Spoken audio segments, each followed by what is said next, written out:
Well, welcome to Brian's Kitchen.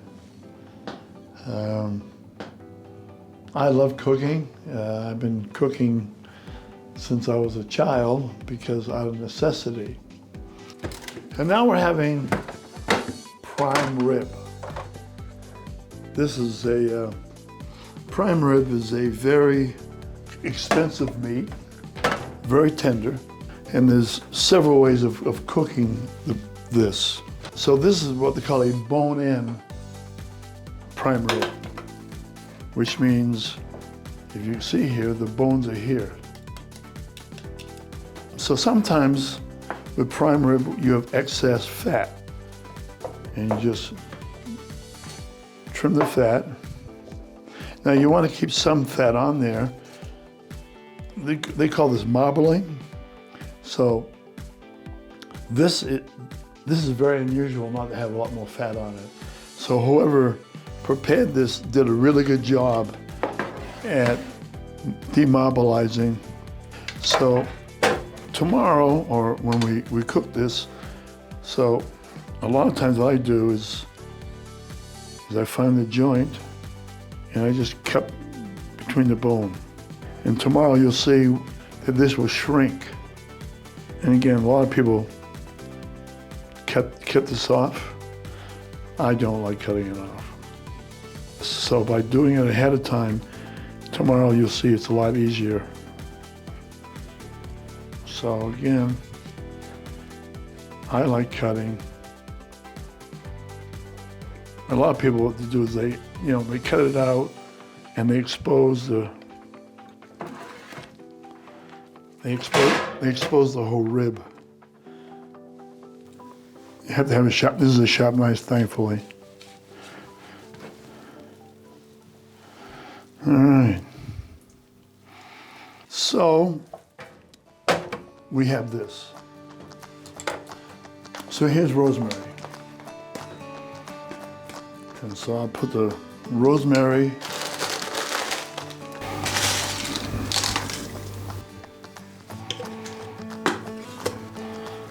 So,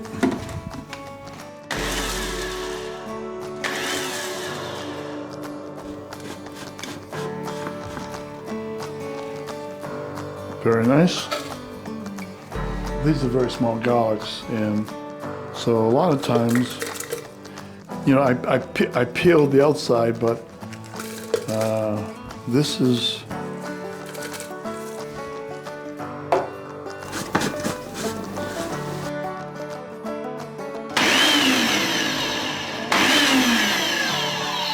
so now we have a choice.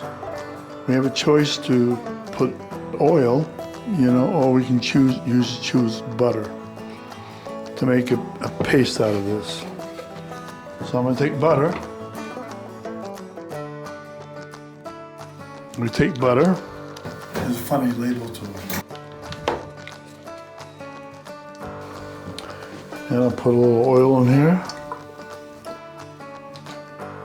It's going to be interesting to see what happens with. And then I add this back. So again, it's just rosemary, garlic. Yummy, yummy, looks good. Okay.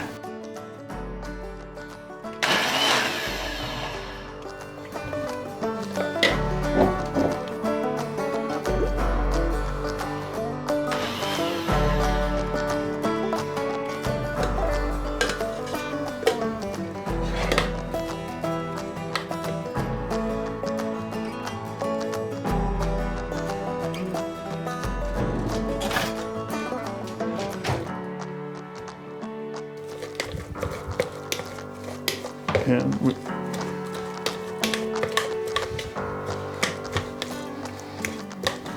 again, if people do this, if they haven't got a machine, then they use soft butter and they wouldn't have this problem I'm having. It's not really a problem, it's just. So I'm gonna start on the back side. And we'll add, it likes salt.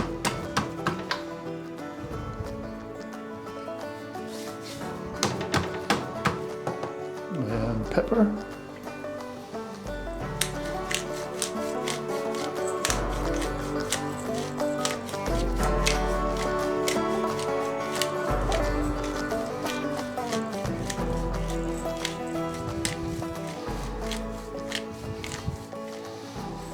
Could you take some oil and pour it in there for me? Okay. Like this, one more? No, that's good. So you want to oil the sides. I'm not using my hand, I'm using we flip it and we repeat it again. So tomorrow we'll put this in the oven at 425 degrees for about 15 minutes, and then we'll turn it down to 325 to finish cooking it.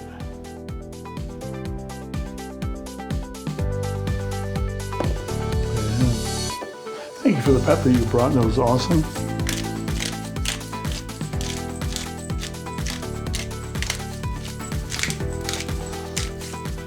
Zamalette, and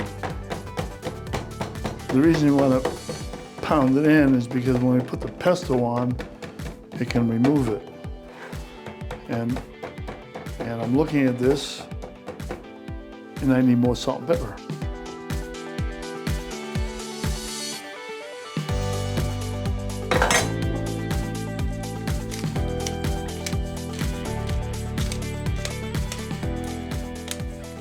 That looks good, huh? So yeah, I don't use the smooth side, because if I use the smooth side, it'll all stick to that. So you use the prong side, and you just kind of beat it into the top layer of the beef. All right, now we take the paste.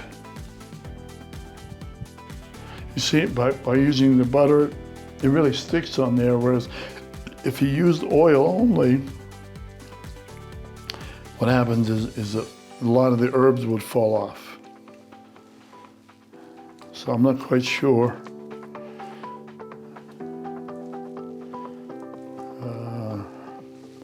how much I have here, so.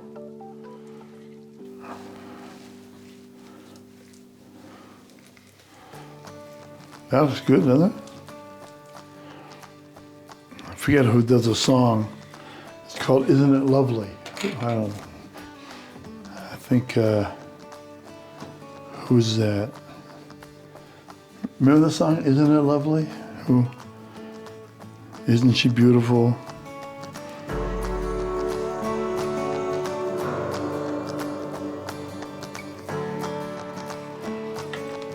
I'm happy with how much we have here.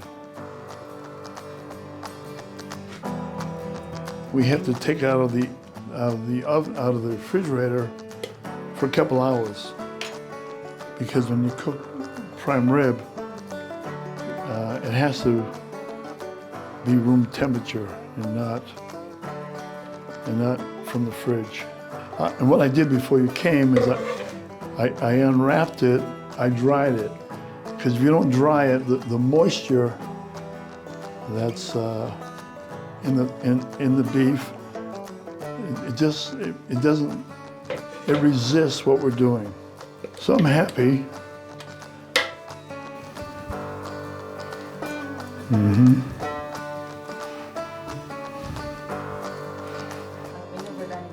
Yeah, this is called, we call this encrusting. And by doing it that thick, it just enhances the flavor of the meat. So again, we take toothpicks. Because if we don't take toothpicks, we don't do this, then the foil will take off the pesto sauce that's on here.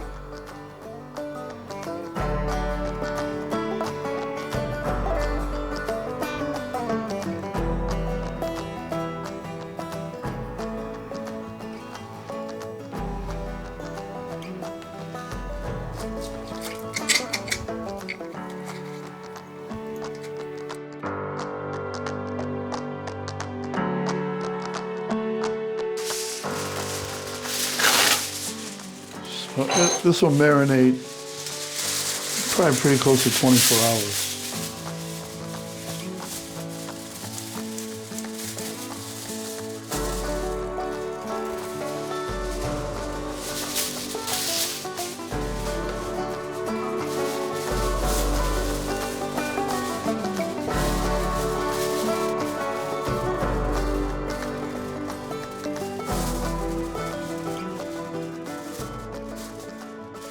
Tomorrow when we cook this, we will not cover it.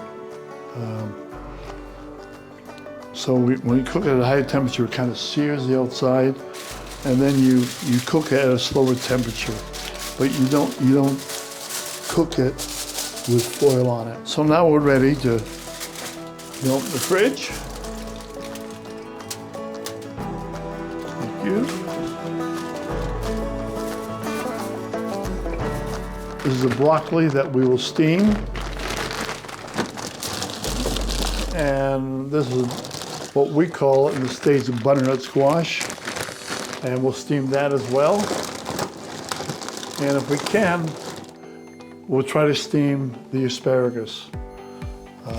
Sometimes when asparagus is this thick, so we'll be cutting off the knuckle, and then I'll sometimes split it. And that way there, it's not as chewy. As we say, abracadabra, it's done.